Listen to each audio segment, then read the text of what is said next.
Day 452. I am still counting. I don't know why. Maybe it's the only way to prove to myself that I am still human.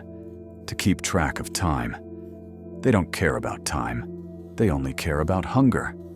The ink is running out. This cheap blue ballpoint pen is dying, just like everything else in this world.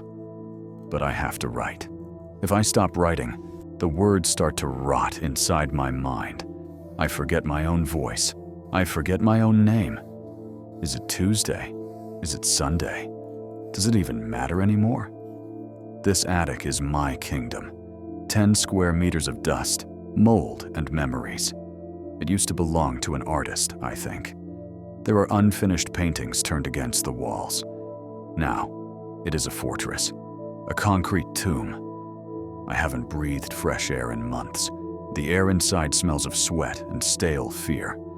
But that smell means safety. Outside smells like death. The scent of rotting meat and rusted metal seeps through the rags I stuffed into the window cracks. Mornings are the hardest. In my dreams, the world is still alive. I hear traffic. I hear coffee machines. I hear my daughter laughing. Then I open my eyes, and I am staring at the cracked gray plaster of the ceiling. The silence hits me like a physical blow. I used to think silence was peaceful. I was an idiot. Silence is a monster. Silence is the sound of being the last one left. I call them the hollows. I don't use the Zed word. That belongs to the movies of the old world. These things, they were our neighbors, our teachers, the people we loved. Now, they are just empty shells driven by a single primitive instinct: to consume. I watch them through the crack in the boards. There is a group of them standing by the old bus stop. They are motionless, like statues made of gray, decaying meat. They are waiting for a sound, waiting for a scent.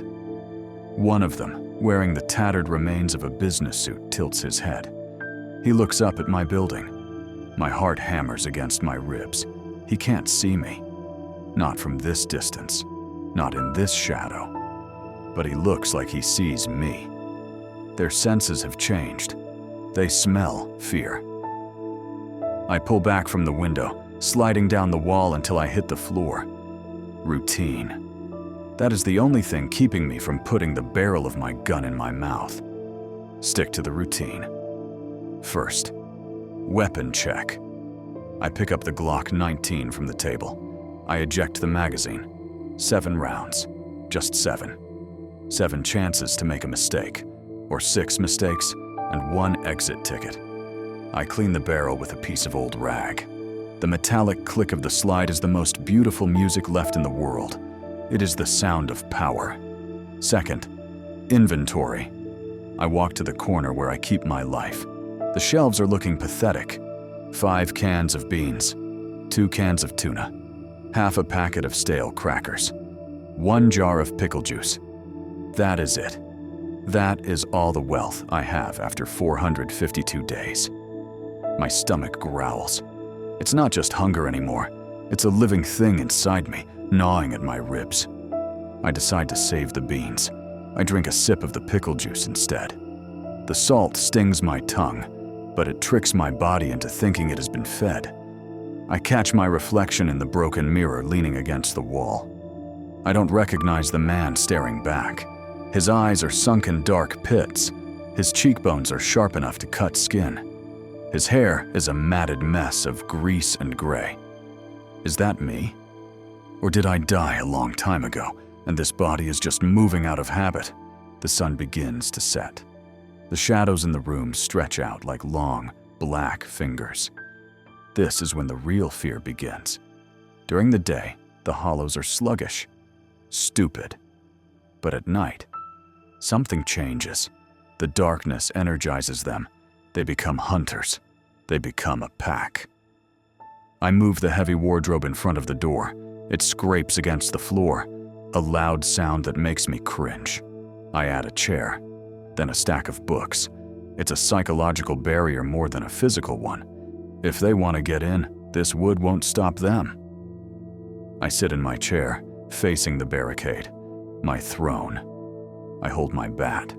I call it diplomacy, because it's the only language that works anymore. Total silence falls over the city, but it's the silence before the storm. And then it starts. The first sound, a distant scream, not human. It sounds like metal tearing, mixed with a wet gurgle. Then closer. Footsteps. Slap, slap, slap. On the stairs. Inside the building. I hold my breath. My lungs burn. The footsteps are heavy, dragging. They are on the 4th floor. I am on the 5th. They stop. They are right below me. Or maybe in the hallway. I hear the breathing. A raspy, wet sound. Sniffing the air. They can smell the life inside this room. They can smell the warm blood. I stare at the doorknob. If it turns, if that lock clicks, I will use the gun. I don't care if the noise brings the whole city down on me. I won't let them eat me alive. I won't become one of them. My finger tightens on the trigger. 1 pound of pressure away from the end. The sniffing stops. A low growl, and then the footsteps move away. Down the stairs. They are leaving. For tonight. I exhale, a long, shaky breath that turns into a silent sob. I drop the gun into my lap. My hands are shaking so bad, I can barely hold the pen. I survived another night.